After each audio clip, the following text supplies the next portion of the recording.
The NDTV Car and Bike Awards are one of the industry's most anticipated honors every year. And this year too, everyone was on the edge of their seats as we announced the big winners.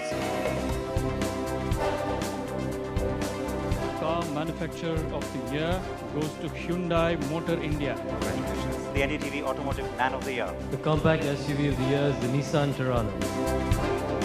Sports car of the year, Jaguar F-Type. Rounding off the top 5 highest voted cars.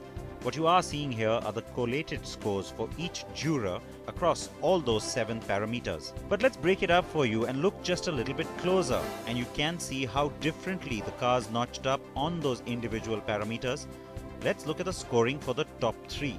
Here you can see that the Grand i10 scored very high on value for money, while the Octavia was judged the safest of the lot, and the EcoSport, unsurprisingly, was seen as being the most significant to its segment, contributing in fact to a new segment altogether for the market. NDTV Car of the Year goes to Hyundai Grand i10.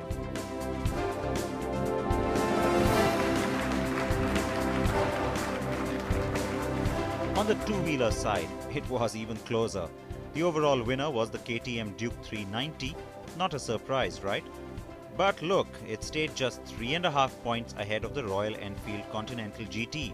It was good to see a scooter come in at the 3rd position. Honda has been doing very well at the CNB Awards, and it was no surprise then to see the Dream Neo and Trigger capping the top 5. While the car jury had 11 jurors, 6 jurors voted for the two-wheeler category. Now we want to once again take you through the breakup on the 7 parameters for the top 3 bikes. The Duke 390 was no doubt strongest on performance and handling, the Jupiter way ahead on value for money, and it was the Continental GT that scored big on emotional appeal.